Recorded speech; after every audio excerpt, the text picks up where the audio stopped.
아침이 밝았습니다. 오늘도 필리핀 사는 외국인 노동자는 트럭을 타고 출근합니다.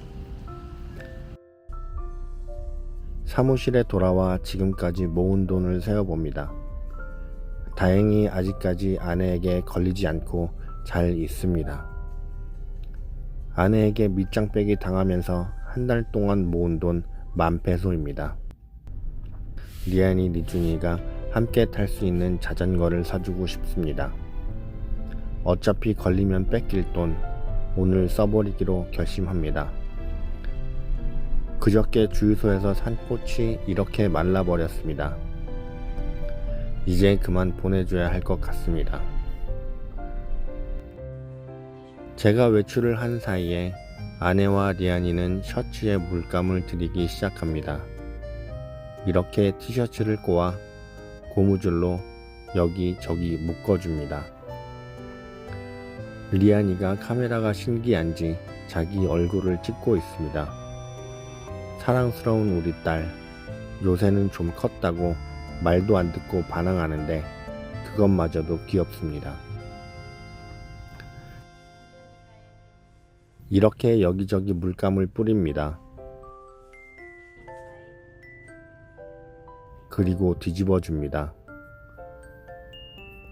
물감 뿌리기가 끝나고 고무줄을 제거합니다. 셔츠를 펼쳐보니 이렇게 색이 들었습니다. 자기가 만든 티셔츠가 꽤나 마음에 드는가 봅니다. 자전거 파는 곳에 도착했습니다. 저기 하늘색 옷 입은 배 나온 아저씨가 사장인 것 같습니다. 단체로 싸웠는지 매장 안이 조용합니다.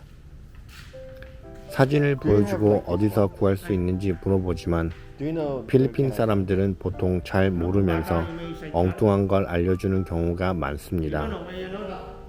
근처에 있는 다른 곳에 가보라 합니다. 알려준 다른 곳에 왔습니다. 아이고, 넘어질 뻔했습니다. 방금 자다가 깬 얼굴을 가진 이 친구에게 사진을 보여주고 물어보니 여기도 이런 물건은 없다고 합니다. 자전거 사기가 힘듭니다. 어디서 살 수 있냐고 몇 번씩이나 물어보지만 알 수 없는 대답만 합니다. 세 번째 바이크샵, 없다고 합니다. 흑흑. 네 번째 바이크샵, 문 닫았습니다. 흑흑. 나는 의지의 한국인. 다섯 번째 바이크샵에 왔습니다. 왼쪽 아저씨가 새 자전거를 구매하는 듯 합니다. 자전거는 시승을 이렇게 매장에서 하는가 봅니다. 이 친구들에게 이런 게 있는지 물어보니 생각도 하지 않고 없다고 합니다. 이 하얀 옷 입은 아저씨가 여기저기 가보라고 이야기하지만 지금 다 가보고 이리로 온 것입니다. 이렇게 오늘의 미션은 실패합니다. 인터넷으로 알아봐야지 하며 집으로 향합니다. 지난번에 산 코코넛 물이 땡깁니다. 그래서 아내에게 가지고 나오라 했습니다. 아내가 내 얼굴을 쳐다보고 웃습니다. 8년 넘게 본 얼굴인데 아직도 웃긴가 봅니다. 갔다 올게. 한밤중에 손님이 왔습니다. 그것은 다름 아닌 우리 조이. 집을 떠난 지 보름만입니다. 3년 동안 우리 집에 살았는데 밖에 생활이 불편했는지 아니면 밖에 음식이 잘 맞지 않았는지 또는 우리 리안이 리준이가 보고 싶어 왔는지 모르겠지만 그래도 이 친구가 돌아와서 천만다행이고 고맙습니다. 이제부터 15일 동안 손님 방에서 격리를 시키고 15일 후에 코로나 테스트를 한 후에 방에서 꺼내줄 예정입니다. 서민들이 어디서 자고 어떻게 지내는지 잘 알기 때문에 두 아버지의 입장에서 당장 리안이 리준이와 같이 생활하게 할 수 없기 때문입니다. 강아지들도 조이를 보니 반가운가 봅니다. 리준이가 왜 다시 왔냐고 이야기하여 다 같이 웃어봅니다. 다음 날입니다. 지난번에 촬영한 리안이의 사진이 도착하였습니다. 그래서 오늘은 대사관에 다녀오려고 합니다. 리안이가 바닥에 앉아서 강아지들 앉는 법을 교육하고 있습니다. 강아지들이 말을 들을 리가 없습니다.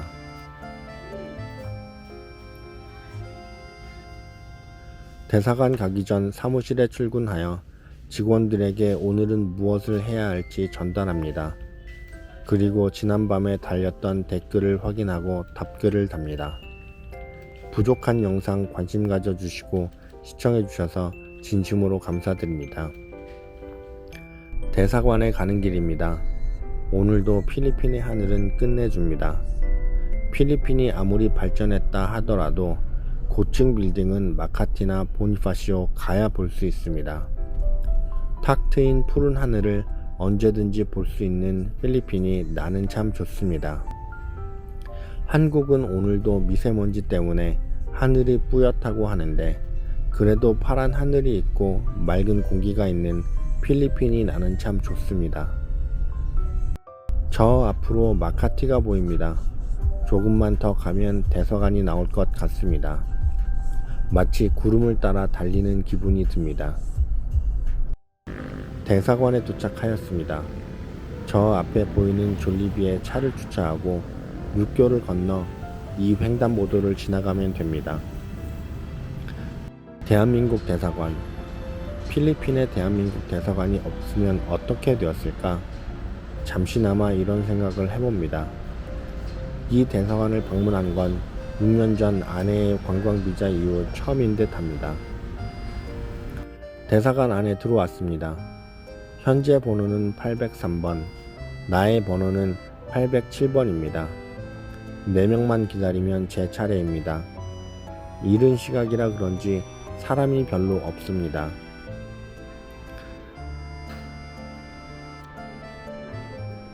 이제 다음이 내 차례입니다. 기다린 시간은 10분 남짓. 참 많은 필리핀 사람들이 한국을 가려고 대사관에 방문하는 듯 합니다. 내 앞으로 한국 사람은 없었습니다. 전부 필리핀 사람이었습니다. 벌써 5살이 되어 만료되어 버린 리안이의 여권, 비자나 여권 등은 미리미리 해둬야 합니다. 언제 무슨 일로 한국에 가야 할지 모르기 때문입니다. 대사관에서 일을 보고 나와 돌담길을 걷습니다. 요새 필리핀의 날씨는 엄청나게 뜨겁습니다. 필리핀도 사계절이 있는데 지금이 가장 더운 여름입니다. 주차장에 옵니다. 음식을 사면 주차가 공짜입니다. 그래서 졸리비 아이스 커피를 하나 삽니다. 당뇨가 걱정되어 마시진 못하고 쳐다보기만 합니다. 집에 왔습니다. 리안이가 유튜브에서 뭔가를 봤는지 자기 장난감 소개를 한다고 합니다. 5년 전 한마디도 할 줄 모르던 이 녀석이 이제는 말도 잘하고 자기 감정 표현을 하는데 정말 신기합니다. 너무 빨리 크지 않았으면 하는 아빠의 마음입니다. 리준이가 와서 참견합니다. 보통은 이렇게 와서 참견을 하면 싸움이 시작됩니다. 아내가 선물이라고 컵을 하나씩 줍니다. 그리고 리안이가 장난감 소개를 계속합니다. 서로 아빠를 부르기 시작합니다. 나는 누구랑 대화를 해야 하는지. 결국엔 리준이가 사고를 칩니다. 이렇게 필리핀 사는 외국인 노동자의 하루는 계속됩니다. 끝까지 시청해주셔서 감사합니다. 야, 여기 다 흘렸잖아. 아이, 진짜.